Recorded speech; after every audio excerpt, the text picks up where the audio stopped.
and we're having a fantastic conversation on so many different topics and combination of other things. So, you with me, Suzanne? I am. All right. Yeah. So we were kind of talking about, I guess, school before we hit the break.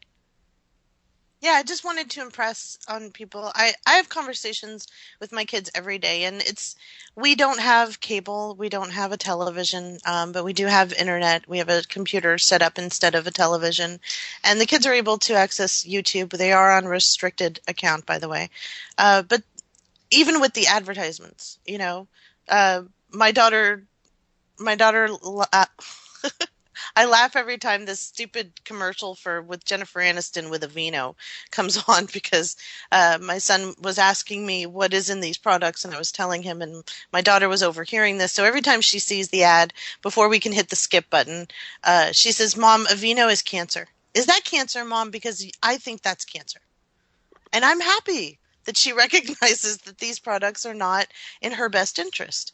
And so if she makes the decision at some point that she wants to use these products, at least she knows the truth. At least when I was explaining the Lewis and Clark expedition to my son and we were researching it together, at least he knows, he understands that this was an expansion of government and corporations and had nothing to do and actually was detrimental to over 170 tribes of Native Americans at that time. These little factoids that seem like it's not relevant today is absolutely relevant, because think about it. George Bush Sr.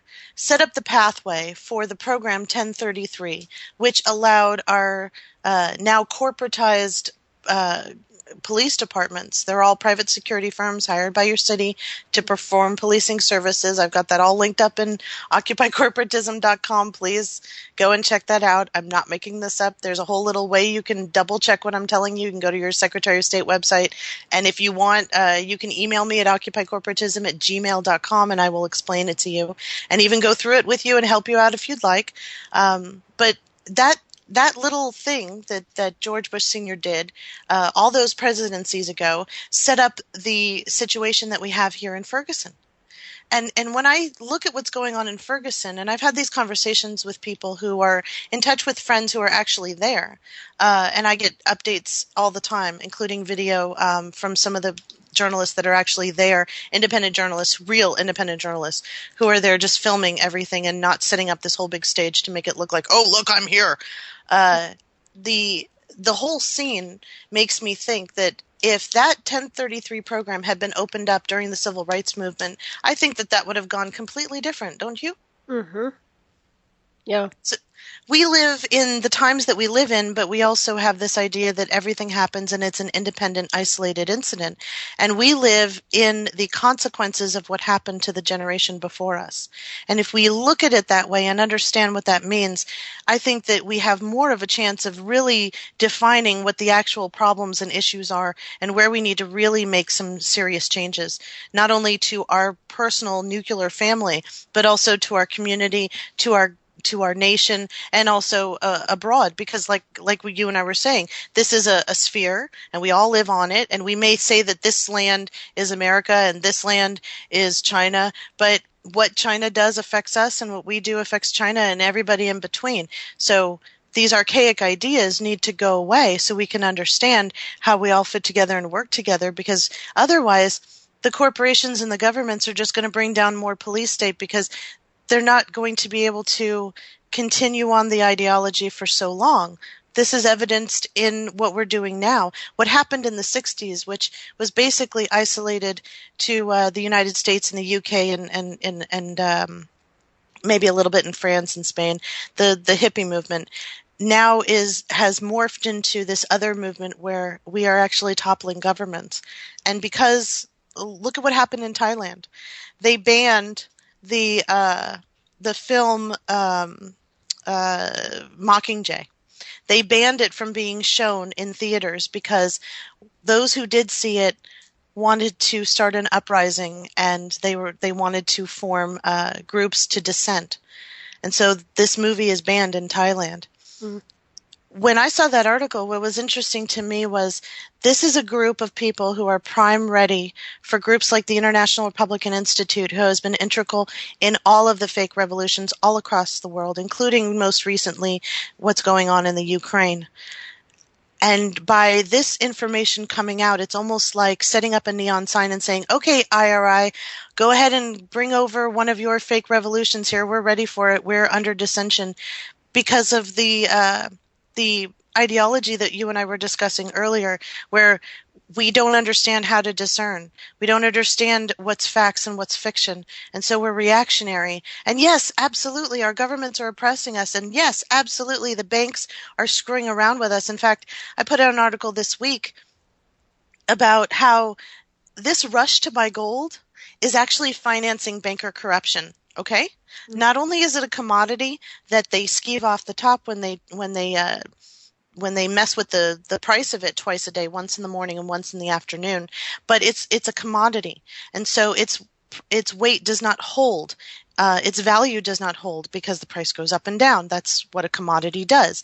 It depends on market value. It depends on how many people hold it, and it depends on the scarcity. We don't understand. We've been convinced somehow in the last 15 or 20 years that we have to invest in gold in order to save our wealth. Well, this article that I put out this week explains in detail how the banks are using your investment in gold to finance their corruption. Not to mention, and down at the bottom of the article, I talk about this serious lawsuit that was filed in Manhattan, New York last year, where this gentleman who purchases gold from a brokerage firm, through going through his statements, he realized and was able to explain in detail how they manipulate the commodity price twice a day, including another document that was filed as well with court documents that describe, again, how the trading patterns facilitate the price alterations and how the banks make the money off of doing this every single day. So we have this completely misunderstood idea of what we should be doing, of what we shouldn't be doing. And because of that, we're going on instinct and we're going on emotional reaction. And that means that we are prime candidates, prime ready for anyone to come in and say, hey, look, I have a solution. It'll cost you this amount of money, or you can come join my group here. But my solution is going to work, and this is the only way. And it always ends up in violent revolution, and it always ends up in a sort of military coup, even if it doesn't involve the military, some sort of coup, which ends up facilitating the other side's necessity to respond in a defensive manner, which would facilitate violence against people. So you would have a situation like what happened during the French Revolution, but at this time, they've got way better equipment than the aristocracy did during the French Revolution. Exactly. We need the Death Star to counter this, okay? Yes.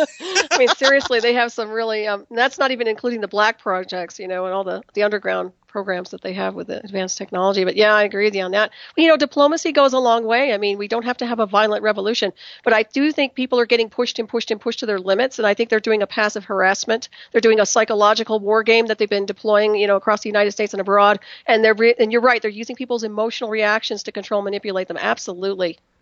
And we're doing the same thing because power trickles down.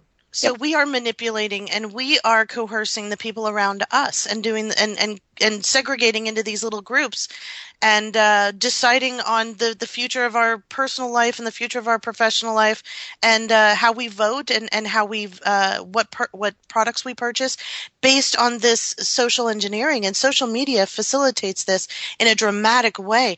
Going back to the midterm elections, Google and Facebook did a huge campaign and were successful in getting people to go and vote.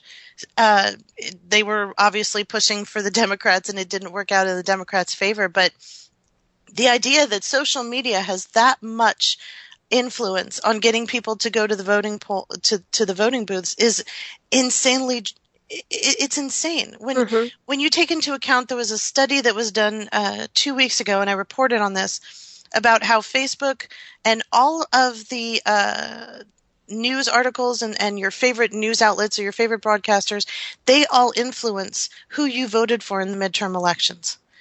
That liberals tend to stick with liberals and they join liberal groups because they want to feel validated in their own personal opinions about life and liberty and the pursuit of happiness. And the same thing on the conservative side. And all the way from the left extreme to the right extreme, we're all segregating ourselves.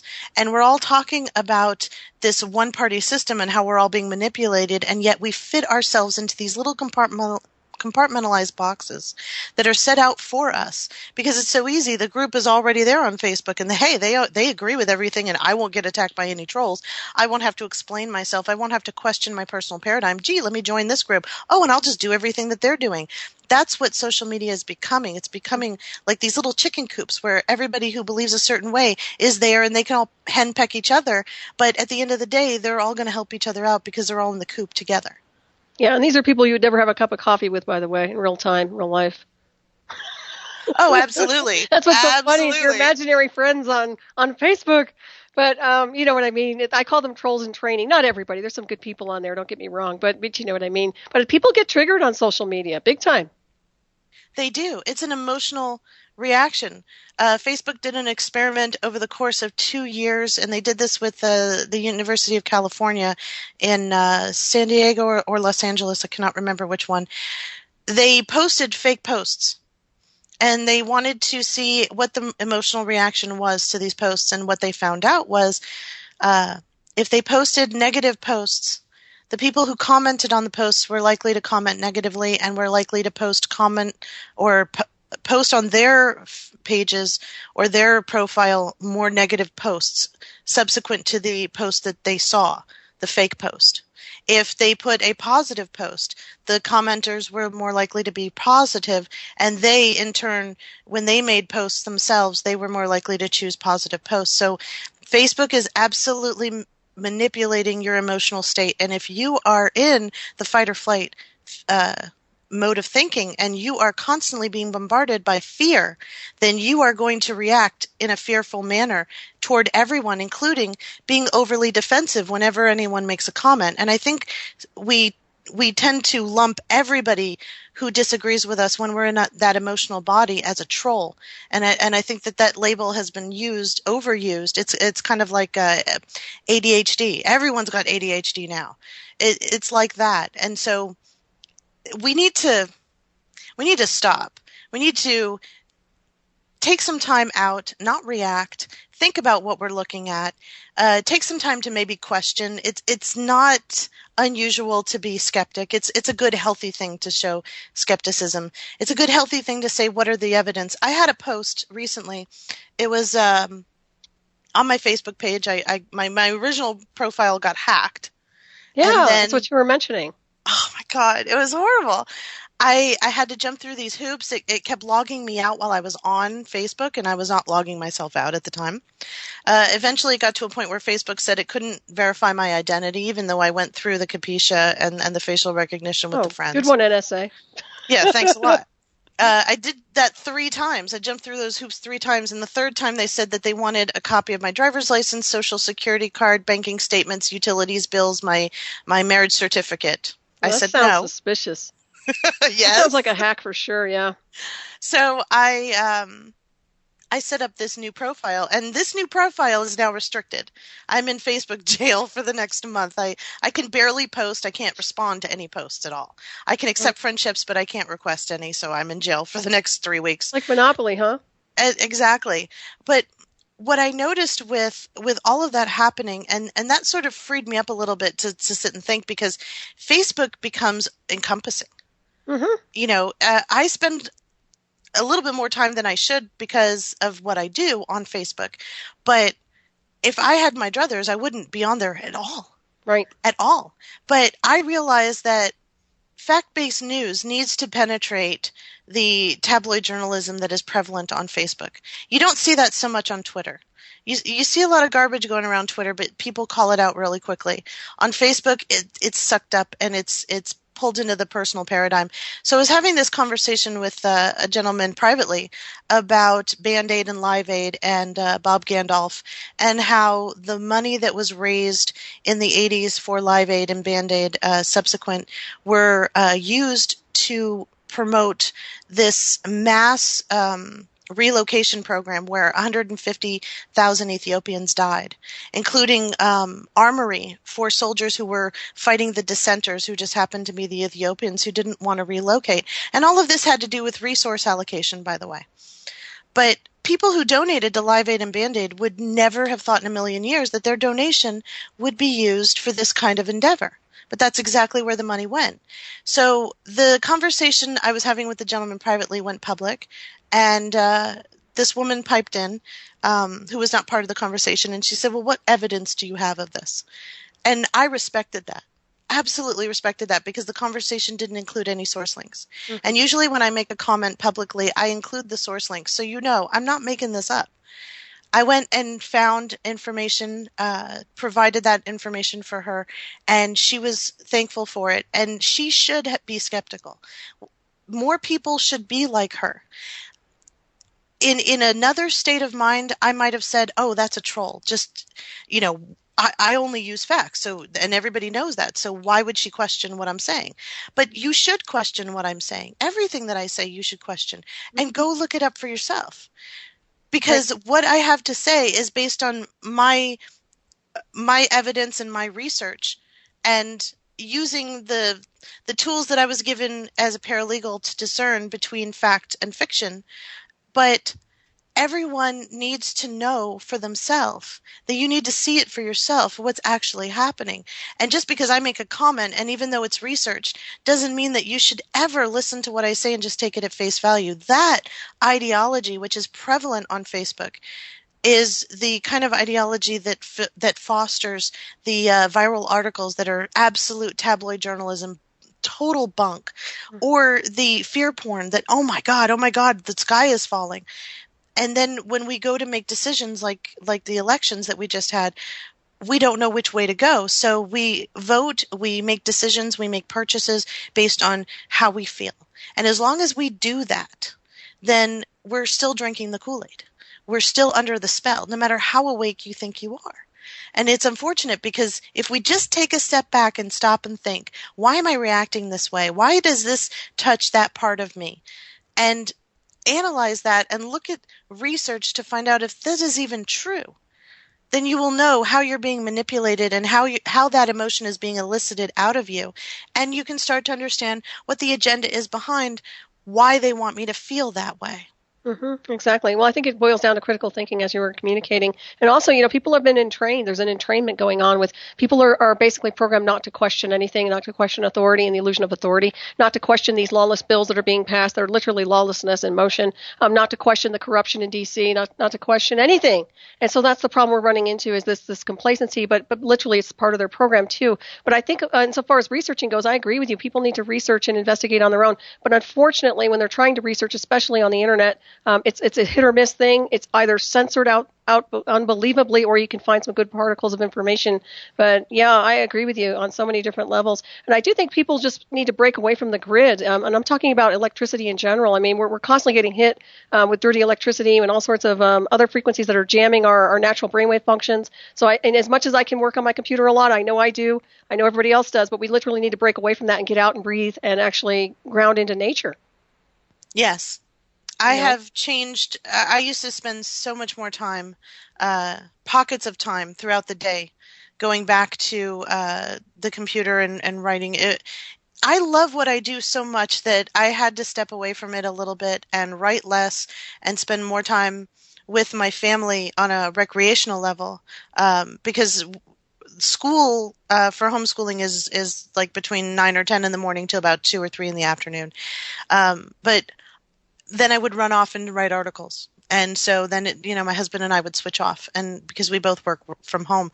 And as convenient as that is, it became a crutch. And I realized that real life is happening. And we're all sitting there bent over on our smartphones and on our devices, and we're constantly being binged or dinged that somebody tweeted us or somebody retweeted us, and we go and look and see what's going on while real life is happening right now. Mm-hmm. Before I came on the show, my children and I were making decorations. We're having a bunch of family over for Thanksgiving because we just see it as a time to just get together and eat a meal. Mm-hmm. And so we were making those little paper rings out of construction paper. Do you remember making those? Oh yeah, those are great. Yeah, how fun. So we're going to hang them from the ceiling. And so we were making this huge long ring. And my son looked at me like, well, how big does this have to be? Because he's an engineer, so he's trying to figure out how many sheets of paper we need and how many rings we need. And so we make this thing. It's about 7 feet long right now. And my son is amazed that and it's got to be longer than that. So he's like, oh my God, Mom, this is a lot of work. Well, this is what I used to do for fun when I was in kindergarten. So how could this be work? But he lives in a world where everything is brought to him. Everything's on the computer. Everything's accessible. Mm-hmm. He doesn't have to wait for the commercial break. He doesn't have to wait for Saturday morning cartoons. He doesn't have to wait for 8 o'clock for his program to come on. He can access anything at any time. And even though we restrict a lot of his access, he still knows that it's available. And he knows Right. it's just a matter of time before he gets old enough to where we lax some of our restrictions, and now he can do that more often. Whereas where I grew up, I had to wait for Saturday morning cartoons. And if I slept in and I missed it, oh well. Mm-hmm. Right. Yeah, times have changed considerably, and I'm asking. I'm surprised they even allow homeschooling. I'm waiting for them to ban that completely. They are not going to ban it completely. When I decided to homeschool my kids, because when we had our son, I just started teaching him things. And I speak French and Spanish, and so I just started teaching him a little bit of both languages. We started to learn Mandarin Chinese together. By the time he was ready to go to preschool, he was already on a first grade level. And when I was thinking about whether or not I was going to homeschool or send him to school, I was looking at curriculums, and I was realizing my son's going to go into pre-K and he's already ready for first grade. This is not going to work. Mm-hmm. And we do the same thing with our daughter. My daughter is now reading and writing. And so, and she can do basic math, Excellent. which is amazing. I didn't even know she could do that. Anything that's 10 or under. And most of the time she doesn't even use her fingers. And Nice. it's amazing. And she's learning this by proxy because she's in the room and she and I are coloring or she and I are doing some little project while I'm teaching my son. And so we all sit together at the table and we do this. And just by being involved and being exposed to what my son is learning, the different subjects, she's soaking all of that in. And now she's reading. We have a beginner reader book that would probably be given to her in kindergarten or first grade. And she isn't even 4 yet. She's writing. Her handwriting is legible, and for her age, that's amazing. Mm-hmm. And she can do basic math: 1 + 2, 2 + 3, 5 + 4.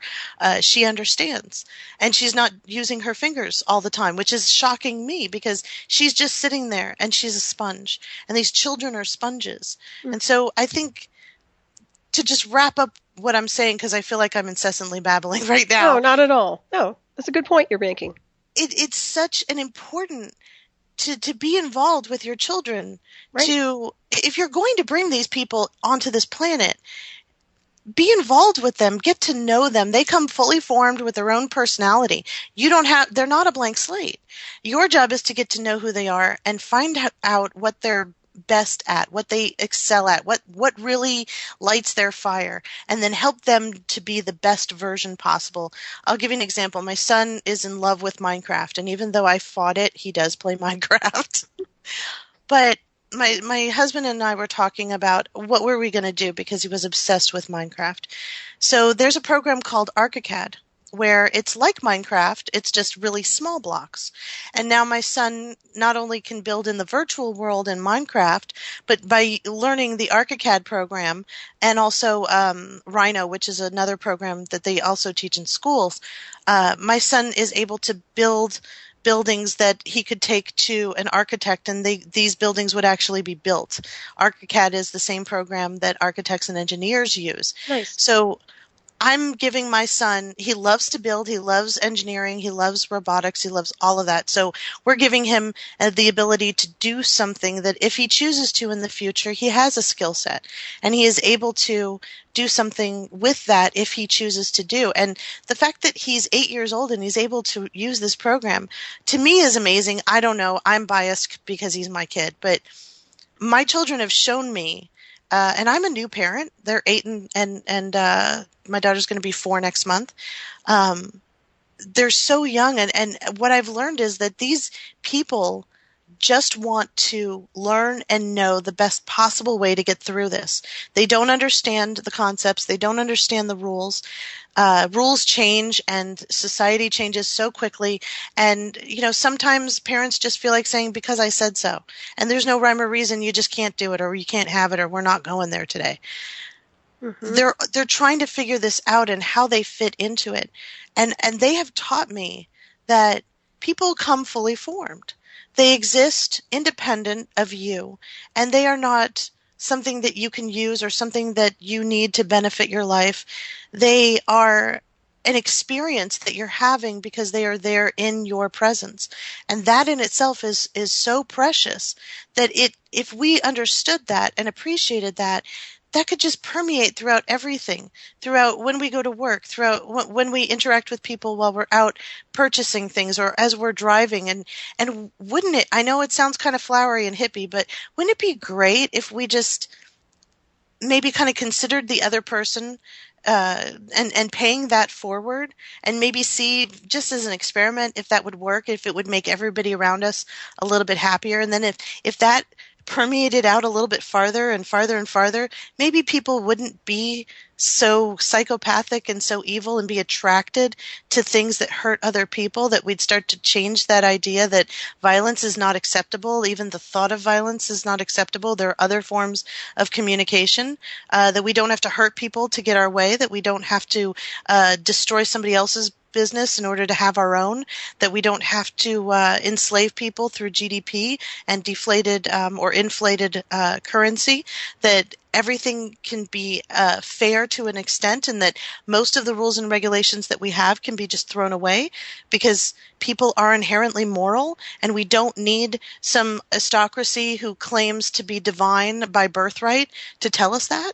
I so agree with you. Yeah, and I think some of the school systems are embarrassing. Honestly, I applaud you for the homeschooling, by the way. I think that's the way to go. If I had children, I'd do the same thing. I wouldn't subject them to that torturous avenue of mind control and just literally, and the lunches alone that are being enforced, I mean, with this Michelle Obama's crap, I don't know what her trip is, but I've looked at some of the pictures.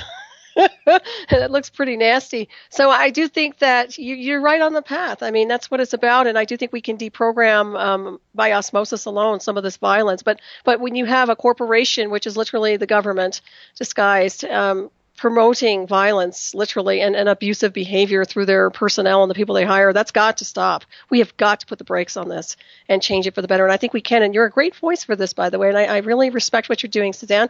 And I applaud you on so many different levels. Thank you. I still think you should be in government. I know you don't want to be in politics, but I think you'd be awesome if you ran. I know that the system is totally corrupt, and I'm a human being, and that would be unfortunate, But I think that my contribution is what I'm doing and talking about it. I would love to speak publicly. I would love to absolutely do that, but these 2 children that I'm raising, I'm very, very conscious of not only how I was raised and the programming that I have. And some of the programming I say is okay. And some of the programming I say, no, that's not good. But these 2 people have the opportunity to change the world if they want to. Or they can just change their society or their immediate surroundings, or they could just grow up to produce people that go on to change the world. But their contribution has to be from the heart and something that they absolutely feel called to do, and they can't do that not only if I'm not supportive of their likes and their dislikes, but if I don't encourage them and push them to do better. My son is learning cursive right now, and he loves writing in cursive, and he thinks it's so awesome that he can read documents in cursive. So Nice. we were reading the Constitution, and he's like, Mom, I can read this. This is awesome. Because it was like a different language to him. Aren't they trying to stop people from using cursive in school now? They have, yes. Oh my gosh, I can't believe that. That blows my mind. They are teaching them how to use the keypad because That's everybody's going to be ridiculous. typing. Nobody has to write anymore. Yeah, heaven forbid you have a nice signature, right? Absolutely. So when my son's writing cursive, he tends to go upward, and he gets off the line, and he goes off into la la land upward.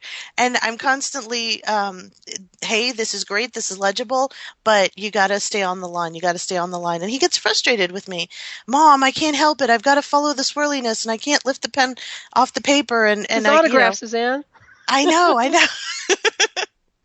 But there's a right way and a wrong way to do it. And I tell him all the time, okay, I can tell you the quick way to do this math problem, but I need to teach you the long way so that you understand the shortcuts. And that goes through every part of his life. If you know how to do something, then you can learn how to do it more efficiently and quicker and get more out of it. The benefit is greater. But if you don't understand how to do it the long way or the base way of doing it, then you don't have the full knowledge of what you're doing, and you never will. So you're constantly having to go and depend on other people who know more than you. And you end up setting up this network of tiered people where all you had to do was teach yourself how to do this. That is so true. You know, nowadays, I don't know about you, but I've seen a lot of people out there who don't know how to count change back without. Oh, my God. I mean, they can't think. They can't add. They can't subtract. I'm like, wow. Okay. That is a pet peeve to me when I go to and I always pay in cash. Mm-hmm. I don't have a bank account, so I'm paying in cash. And they can't count it back. No. And I watch them, and they look at the screen, and they make sure they have the right amount of money in their hand, but they have no idea what the transaction was. It's simple subtraction, and they have no idea what just happened. But they can text really fast. Yes. And they know the language, and they know all the new hashtags. And I was having this conversation with my son the other day because he didn't want to do his schoolwork on Monday. He just didn't want to do any schoolwork that day. And I was explaining to him what he's learning right now. And he's 8, so he has 10 years left. And what he's learning right now is going to either make or break the rest of his life. Yep. And as an unfortunate or fortunate as that is, because that's how it is, his success rate depends on his paying attention, not only to the information that he's receiving and understanding how to replicate it, but also understanding the logistics and the reasoning behind it so he can make that discerning decision and say, oh, wait a minute, I should use multiplication instead of subtraction on this because I'd get a better result. If he wants to be a chemist, he has to understand chemistry. Otherwise, he's going to blow something up.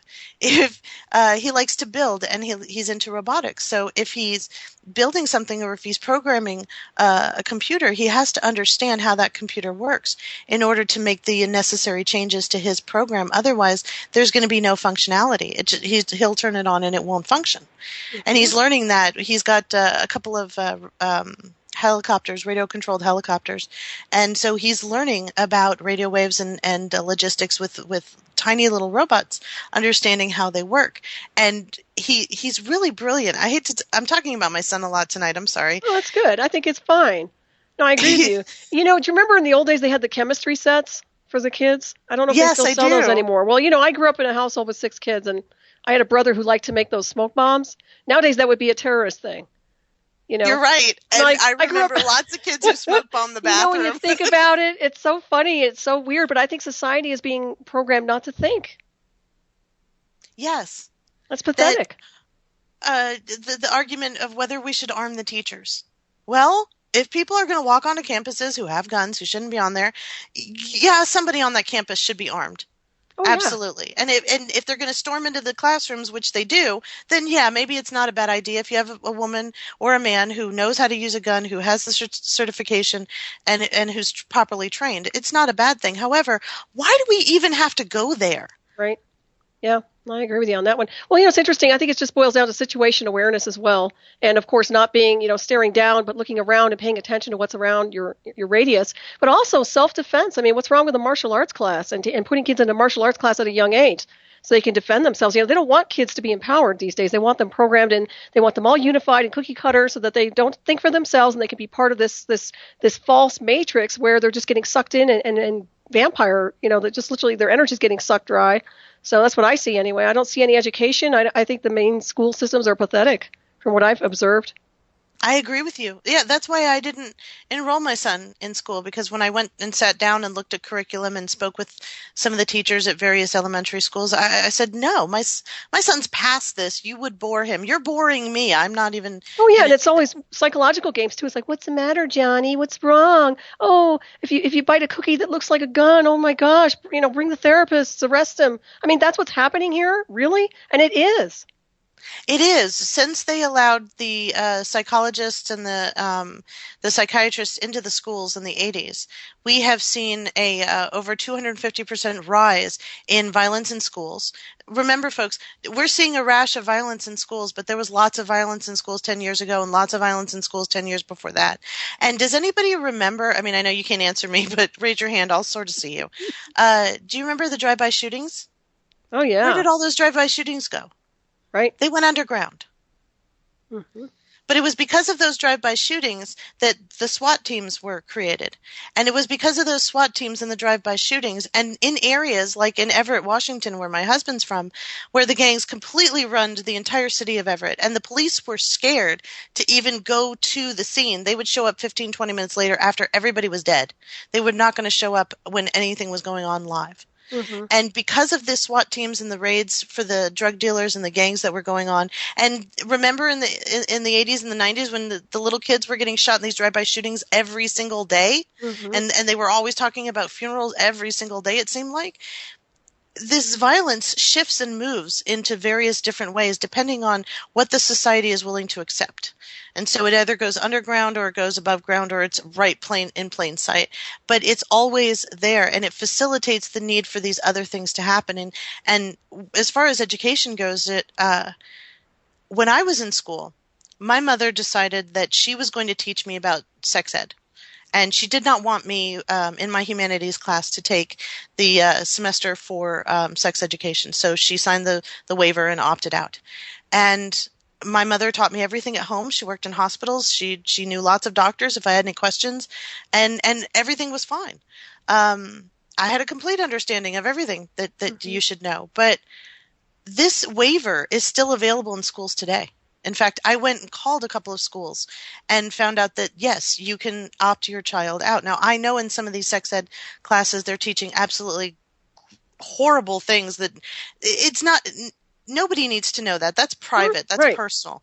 Yeah, it's really, these kids are growing up too fast, if you ask me. They the really way they're, are. and actually it's corrupted. It's kind of a skewed way of, this is the way it's supposed to be, when in fact that's not the way it's supposed to be. Once again, we're talking about this weird corruption that's floating around. Absolutely. Absolutely. And so for me, it goes back to the parents, knowing that these waivers are out there. And yes, they shouldn't even be teaching that in the school, but you still have the option of signing that waiver and getting your kid out of that class. Mm-hmm. And we're not exercising the rights that we have that are in front of us. We're allowing, like the public school board, the education school board, in Texas, just changed over 1,000 pages to history books and to social studies books to put in information that's completely not true. Absolutely, and unfortunately, it's geared toward a specific religious ideology. Mm-hmm. And that, to me, is dangerous. Oh, and absolutely. it should be dangerous to anybody, even if you are of the religion that they're pushing down there in Texas. Because when this country was founded, the documents that mention God is the Declaration of Independence. When they went to create the documents for our country, the Constitution and the Bill of Rights, and the articles before the Constitution, no mention of God. In fact, separation of church and state over and over and over again for a reason. Because what you personally believe has no bearing on your ability to perform a function in civil service. And because our founding fathers understood that, and we don't, there's a huge, serious problem that's happening in this country. Mm-hmm. That we are allowing religious ideology to overrun our ability to reason and think and take over. And religions are based on fear and control. You bet. So you talk about a totalitarian state. I'm more concerned about the fact that our country, which was not founded as a Christian country, obviously, because God would have been everywhere and in specific terms. But since the founding documents were not, and actually specifically said to separate church and state, and now we have a theocracy coming on our hands, we have a huge, serious problem. And theocracies turn into elite states. And you want to talk about one world government and one world religion? Mm-hmm. The Catholic Church, the Catholicism means universal. That was the original one world government because at the time Rome was the world. And if you weren't part of Rome, you were being conquered by Rome. So since Martin Luther tacked those papers up onto a door and splintered the entire religion, now we have another rise. And it involves the Council for National Policy, which is the evangelical Christian right, which has the idea that everything, some of the textbooks, let me read this to you because this is ridiculous. Some of the appropriations for the textbooks say that Moses from the Old Testament was the inspiration for our systems of law, which by our own documents say that that's not true, and that the roots of democracy can be found in the Old Testament. That's not true either, because the Old Testament is all about divide and conquer. Right. That's all that happens in the Old Testament, divide and conquer. You have resources I want, I'm going to go and kill you and take it. You have something I want, I'm going to go over there and take it. And then all these different rules about how when we conquer this country and the people still live there, you can't get involved in their religion. There has to be a separation, yada, yada, yada. That is theocracy. And so the fact that a theocracy is being formed here in the United States that is being funded by by corporatism and facilitated by religious ideology in the Council for National Policy, the Council on Foreign Relations, which trickle down between the red and the blue team and whatever ideology you agree with on whatever color scheme you adhere to. That is the most serious problem here. And fortunately or unfortunately, for me, unfortunately, nobody's talking about that. No, they're not. And I'm glad you addressed it tonight, actually. Well, churches are corporations. Any way you look at it, they can say whatever in the name of whatever God they worship. But the bottom line is you're dealing with a corporation of control and manipulation, and it's all about censorship and editing and literally being the middleman between you and the whatever connection you have to the universe. So, yeah, don't get me started on them. They've been nothing but poison and a poison arrow to humanity, if you ask me. Oh, absolutely. First, with Citizens United, the corporations got free speech. Now with Hobby Lobby and the ruling that just came down with the Supreme Court, they have freedom of religion. That should terrify you, actually. If you work for a corporation, that should terrify you, because that means that the corporation can then change their articles of incorporation and their corporate culture to reflect whatever religion that corporation adheres to now. And if it's not your religion, then you're about to get screwed. Right. Well, then we have Islam. That's another one that's pushing its way through and trying to control, manipulate with their Sharia law and everything else. So once again, you see an agenda behind the scenery. I mean, in the name of whatever God, there's an agenda behind it all, and it's usually about control, manipulation, and unfortunately, a lot of oppression with evil and a lot of things that are just inexcusable. Once again, and I don't want to see us going back to the Dark Ages, but it feels to me like we don't get a grip on this ship called the United States of America. That's where we're heading. Oh, yes, and regardless of what country you live in, if you don't get a grip on it in your country, yeah, you're headed off. We were talking about Russia during the break. I see a lot of people saying how wonderful Putin is. It's interesting to me, as maybe a factoid, that a reporter who is very prominent in the libertarian circles is now an anchor for RT. And for his first interview on RT had Ron Paul, who is the revolutionary, the leader for the movement. And so that to me is like passing the baton. That's like the first film with the Star Trek Next Generation, where they had William Shatner in it, and he sort of passed the baton to Jean-Luc Picard, that they were going to stop doing those films and these films were going to continue on. It's the same exact thing. Why are people who are liberty-minded and constitutionalists and Tea Partiers and evangelical Christians saying that Putin is a good guy, and he's just misunderstood, and he's exposing the New World Order. They have obviously never read any of the BRICS nations' documents, which Russia is a huge part in not only creating, but a huge player in the BRICS nations.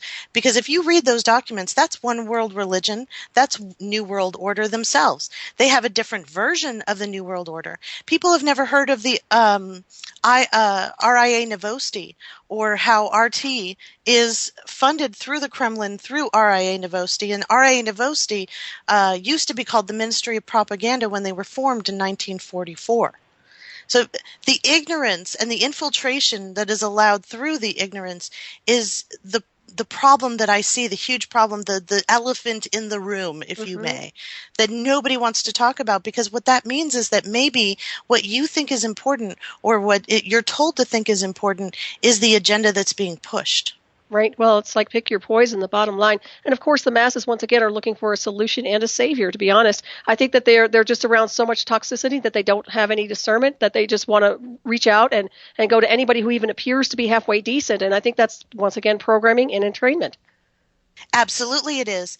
It's marketing and sales. Yep. That's what it is. The guy who is the most influential, the reason why Glenn Beck is there is because he's the best guy for the job. And if they find someone better than Glenn Beck, all of a sudden he's going to be out of a job. And that's just how it goes. If you have a sphere of influence, then they know that a percentage of your sphere of influence is going to act on what you say, and a percentage of that is actually going to do what you say. And so they're writing on percentages. They're writing on viewership. They look and see what their click rates are. They look and see who's the engaged viewers or listeners, and then they do these little percentages, and they find out that if they keep doing this, keep pushing this, keep repeating this, that eventually that small percentage will actually get up and do something. And we're seeing that right now. But what we're seeing people getting up to do something about has to do with red propaganda, the red team's propaganda, especially in the alternative media. And I think that that's atrocious, because we know it's a one-party system. So why are we saying that, hey, I know it's a one-party system, but Rand Paul's pretty awesome? Right. Well, what do you think the end game is beyond it all? I mean, when push comes to shove and the end events, what is the fate of mankind? What do you think they really want? After all their greed and they acquire all their territories and they get all their natural resources, what exactly do you think the end game is going to be? To maintain their lifestyle. And basically everybody else is expendable. Absolutely, because the people who are the Rockefeller and Kissinger and everyone in his age group, they are part of the greatest generation. They went through the Depression. They had a lack of resources. So now that they're wealthy and they've decided that's never going to happen again, they are now buying up all of the resources. And we're dealing with that skewed propaganda psychology going on in their minds. And they have the power and the resources and the connections to do what they want to do. And what they want to do is control everything. And then the baby boomers who they raised are now going into their golden years. And they're realizing, hey, my parents were right. I have to allocate resources as well. So all the Bill Gates and all of his generation are doing the exact same thing that the Rockefellers are doing. And at some point, the Generation Xers who are coming up behind the baby boomers, who are going to be in positions of power, need to have open minds to stop. It's like the example I was giving before about the coming from an alcoholic family. At some point, some generation has to stop this in its tracks. Right. And we have to have a complete reevaluation of everything. And I'm not saying that everybody's going to be happy, because there's a lot of ideology that controls our lives through society, through religion, through generations, that needs to be thrown away. And a lot of people are going to have a problem with that because they base their personal paradigm on it. But the point is, in order for us to grow as a society and set these things aside, like racism and judgments on people based on outside appearances, and not taking into account what people can do and what people are capable of, and fostering the positive in all of us instead of focusing on the negative and balancing that out with pharmaceuticals. Once we get that through our thick skulls, and we look at facts, we look at the ethics of our culture individually and cultures abroad, and we are concerned with what legacy we're leaving for the next generation. When we get that down, things will absolutely change, I promise you. But until that, and I see very little evidence of that right now, I think it's going to be a couple of generations, maybe even 200 years from now, when one generation finally gets it and says, stop, the noise is going to stop, the controls, I'm just not participating anymore until you stop what you're doing. And however long that takes is what it takes. And in that interim, in that pause, the people who are not participating have the freedom in order to create a small mini version of what they want, and move and break away and create a new society. And maybe that's what has to happen. I don't know. But I don't see this happening in my lifetime or even my children's lifetime. And that's very sad, and I see it also the same way you do. It's like breaking the cycle, break the programming. Otherwise, there's just mass mind control, and people surrender their power and their abilities right into the system, which, of course, is a thankless job, and it's a dead end. And so, yeah, so let's hope for the best, all right? Prepare for the worst. Exactly. I mean, I teach my kids everything that I've learned, and how I came to who I am, and the things that I believed in wholeheartedly and that I've broken away from. And what it all boils down to is facts and evidence. Base your opinion, base your decision on the facts, not how you feel about it, not how it makes you feel, but what is the thing that's going to get us to the next level. Because my feelings today are not the same feelings I had a year ago this same day. In fact, I don't even remember what I was feeling a year ago this same day. And that tells me that it doesn't matter. What matters is the legacy that you're leaving and the movement forward that you're making. Exactly. And the contributions you make on a positive level. And, we're getting ready to wrap this up pretty soon. I can't believe it, Susanne. This time just flew in the illusion of time. But I want everybody to know how to get in touch with you, and also everything, all your websites and all that good stuff. Absolutely. Thank you. OccupyCorporatism.com is my headline news website. I post 4 or 5 articles 6 days a week there. Just go to the breaking news section up at the top, and you'll get everything that's from the last week. The USindependent.com is the online newspaper for Foundation Media, which is a corporation that I started because I want facts and evidence to be brought back to journalism, even if it's only me doing it.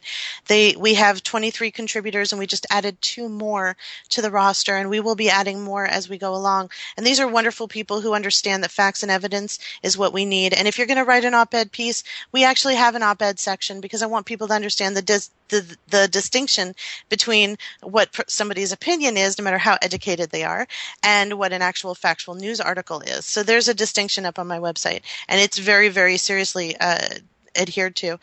BeyondCBD.com is what we were talking about at the beginning of the show. Please go to BeyondCBD.com, click on the Why It Matters, and look at Crystal Pure CBD. And check out that link that you dropped in the chat. This is going to revolutionize the entire CBD industry. And if you are just looking for absolutely pure crystal CBD, just the CBD, this is the product that you need.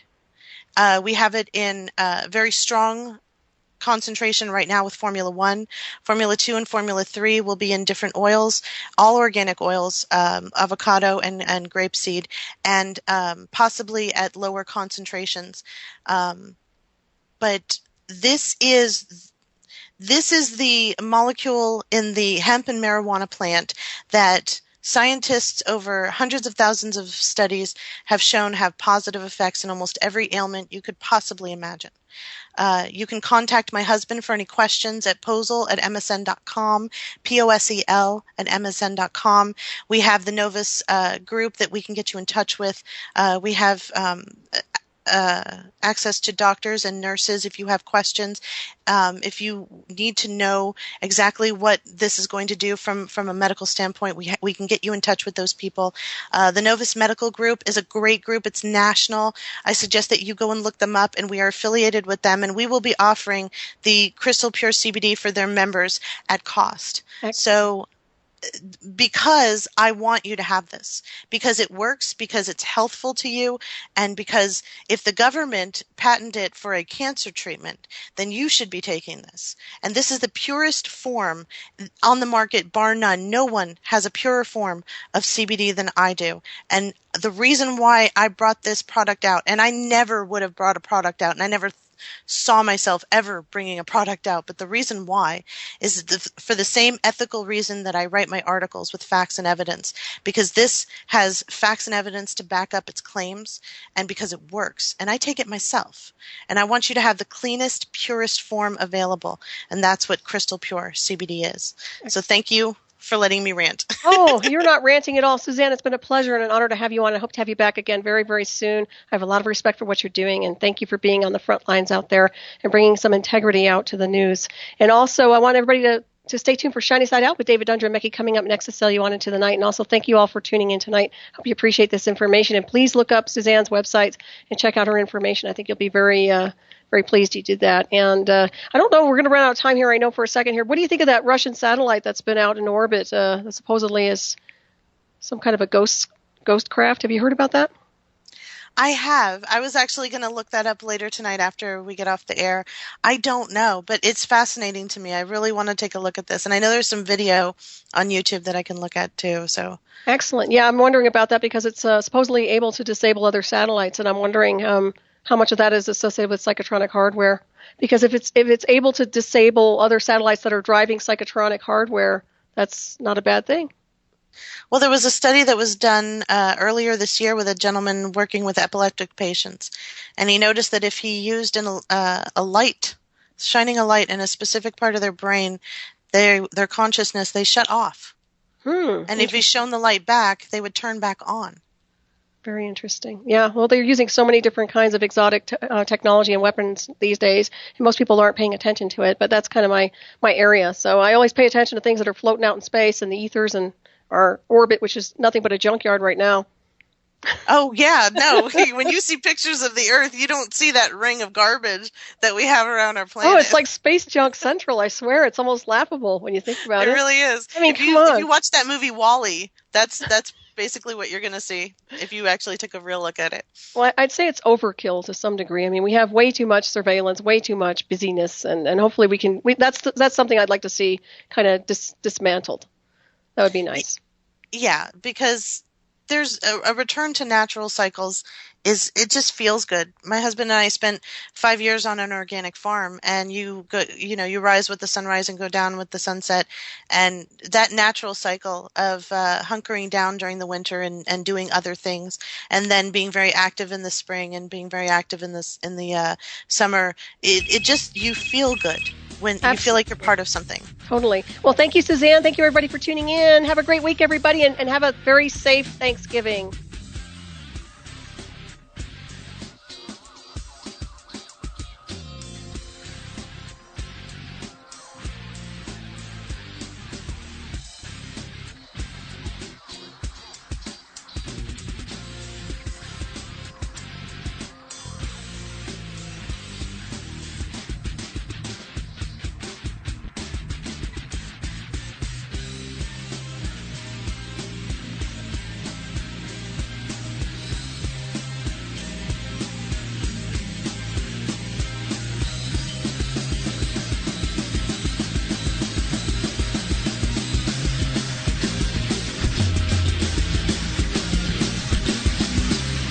Listening to Revolution